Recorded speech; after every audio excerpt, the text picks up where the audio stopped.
Rigathi Gachagua, Your Excellencies, colleague governors, cabinet secretaries present, majority leader of the Senate, senators present, members of the National Assembly, principal secretaries present, the DIG, the Rift Valley Regional Commissioner, everyone from the administrations, heads of state agencies present, government officials, distinguished guests, ladies and gentlemen.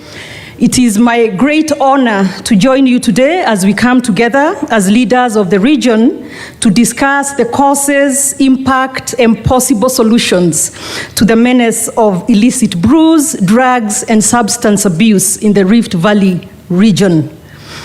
At the onset, allow me to welcome you to Nakuru County, the home of unlimited opportunities.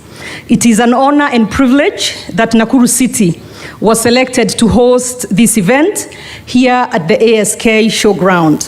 You are all very welcome. Your Excellencies, Your Excellency the Deputy President, the conversation on the danger posed by the consumption of illicit brews, use of drugs and substance abuse in our country and more so in the Rift Valley is timely.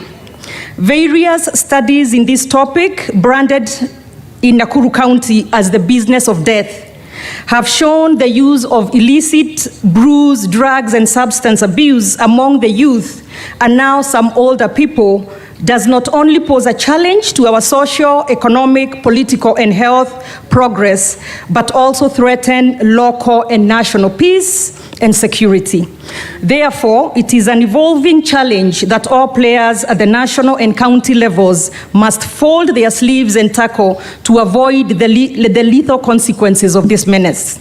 Indeed, illicit alcohol and substance abuse among youth affect not only the individual users and abusers, but also their families and society. These effects include neglect of responsibilities, increased trends in criminal activities, including organized criminal gangs, violent crimes and international drug trafficking, interpersonal violence, diminished attachment to family and others, impaired self-regulation and problem-solving, decreased development of prosocial attitudes and behavior and health impairment, including mental disorders, reduced life expectancy among the users and abusers. In addition, studies show a death rate of 2.5 times higher than normal among users and abusers. These rates are highest among young adults aged 18 to 35. Youth in this age bracket constitute about 60% of Kenya's national population, hence being the most vulnerable group. Allow me to demonstrate how deep this malaise has become ingrained in our society here in Nakuru County. Sometime in September last year, a 30-year-old resident of Elbagon in Molo Sub-County, serving as an assistant county commissioner in Vihiga, took a short leave to visit his family in Nakuru. With some free time, he went on a night-long drinking spree with his friends in Molo, and sadly, he died the following day from alcohol poisoning, ending a promising administrator's life and leaving behind a young widow and children orphaned at a very young age. On August 8th of 2021, 10 people in the Hodi area of Bahati Sub-County died after consuming what tests confirmed to be poisoned illicit liquor. Another 6 people died 4 months later in December 2021 after consuming illicit brew in Jawadho village, Njoro Sub-County. Similar deaths arising from illicit brew consumption have been recorded in Molo, Kuresoi South, and Kuresoi North sub-counties. Where deaths have not been reported, you will find once able-bodied youths have been turned into zombies after using drugs and abusing substances that are now easily available in urban centers and villages.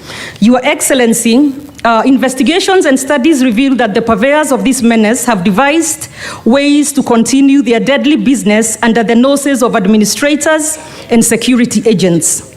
The merchants of this business in Molo, Joro, Bahati, Kuresoi North, Kuresoi South, Gilgil, and parts of Nakuru City have become so enterprising that they conduct their businesses in toilets and even in cemeteries to escape the prying eyes of security officers and administrators.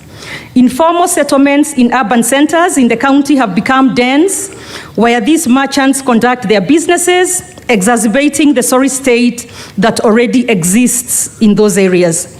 In Nakuru City, areas of Kaptembwa, Kivumbini, Kwaronda, Canyon, London, Morogi, and other densely populated slums have become stomping grounds for peddlers of drugs and merchants of illicit brews. Efforts to stamp out this menace must begin in these areas. To stem the spread of the malaise, which is morphing into a security threat at the national and county levels, all players, political leaders, security agencies, the clergy, and the relevant state agencies must work together. It is evident that weak laws, regulations, and low fines have largely contributed to the state we are in regarding illicit brew consumption.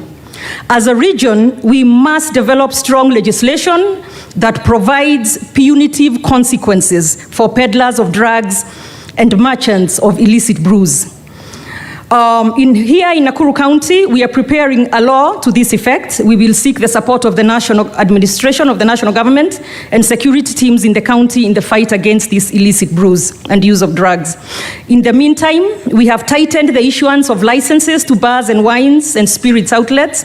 This year, out of 3,654 applications,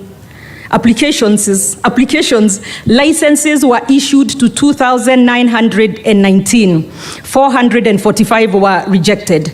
We want to guard and ring-fence our youths from illicit brews and the use of drugs.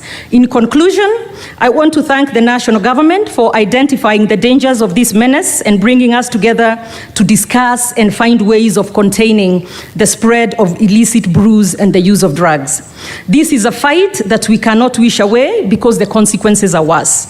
In fighting against this business of death, we seek to reduce poverty, unite families, mold a healthy workforce, clean our politics, entrench harmony and peace in our society, and promote security.